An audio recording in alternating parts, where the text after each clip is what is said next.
Welcome. It's the Matic. It's the illest blurred in the land. Welcome back to Matic. Welcome back, legends. Let's get into today's new video. Today's new video is something a bit different than I usually do for content. Thank you, Akira Toriyama, for getting me into anime. So recently online, and I wanted to talk about this because I said, man, this man is the main reason I got into anime. Has passed away.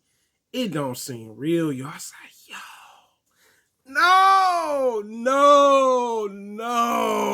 Oh my God, man. And I know he was working on another show. Well, two shows, in fact. Dragon Ball Daima, and then I want to say Wasteland. Those two shows that were coming, they're still coming, unfortunately. But man, when I heard the news, because someone had mentioned it to me on Twitter, I sat there for a minute because I was actually at work, like towards the end of the day. And I was like, no, this cannot be real. This cannot be real. Oh my God, man.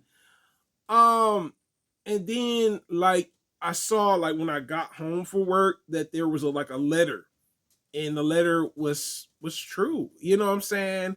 Because sometimes on social media, people say so and so is dead, and that's the only thing I don't like about social media. Sometimes it's like, sometimes people be faking certain people, but no, this was legit. Okay. Very sad, man. Very sad to hear this. As you guys probably know, I was first introduced to anime when I was 7 years old.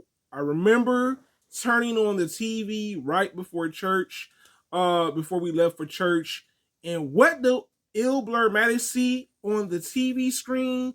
This new show, Dragon Ball, on Warner Brothers.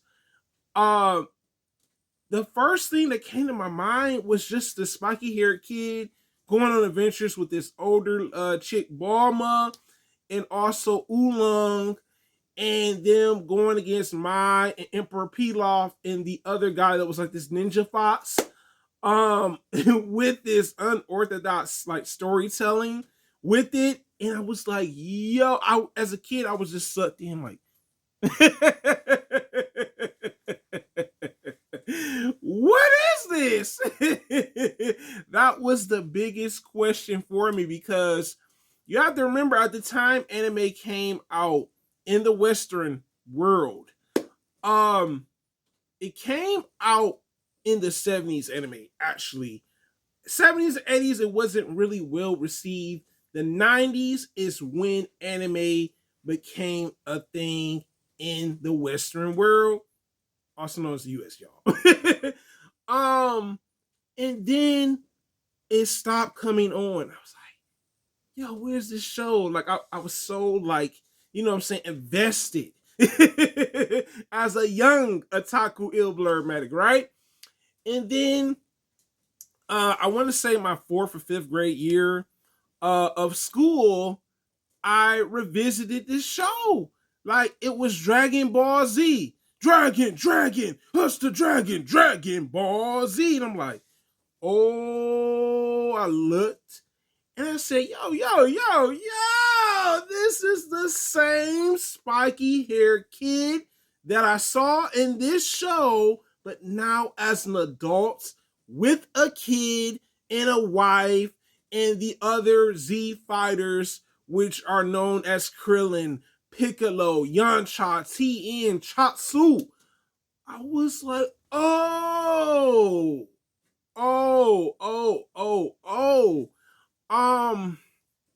Definitely a memory I won't forget. Like, I'm taking it back, y'all. And then I remember seeing it eventually go to Toonami. A lot of you guys probably don't know, fun facts. Dragon Ball Z is one of the anime that saved Toonami from failing, meaning as actually a network. I eventually saw, I grew fascinated more with the show when it became Z, because the fighting was up in the air, fancy energy beams. I remember watching the Frieza saga, the Ginyu Force, Android 17 and 18, the Android saga, Majin Buu, you know what I'm saying? Majin Vegeta, like these story arcs I was invested. I remember like watching the whole Frieza saga over grandma's house.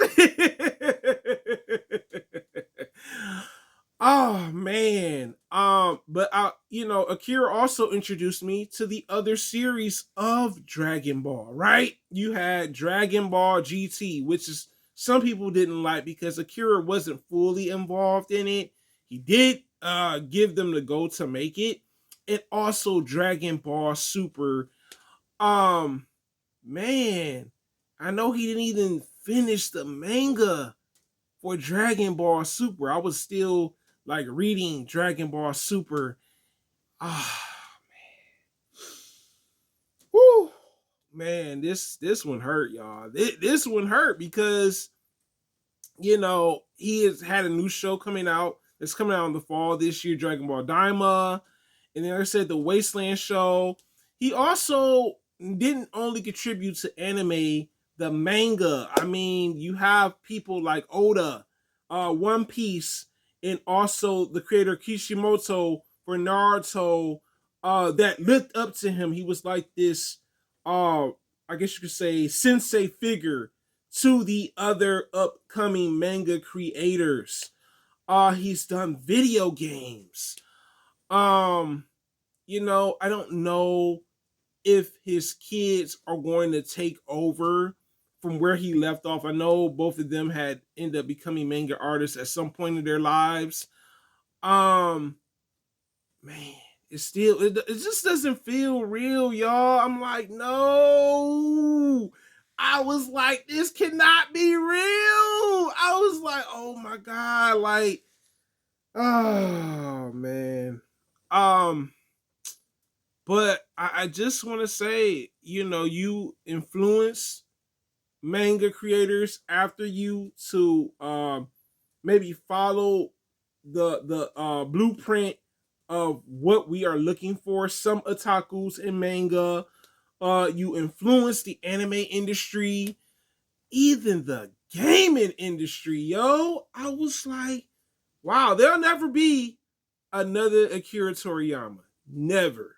There may be others that were influenced by you, of course. I'm not knocking it, but there will never be another you. Thank you so much for introducing anime to me as a kid. This was something that was like, mind-boggling. Eventually I grew to like learn different themes and everything from anime. But you were definitely a light to this world when it came to anime across the planet, yo. This is Ill Blur, man, guys. Have a wonderful day, guys. For people that got into anime because of Akira Toriyama, you tell me some of your memories of getting into anime if that was your very first anime. It's a blurred living the word, guys. Thank you so much for commenting, liking, subscribing, watching the video, and I am out.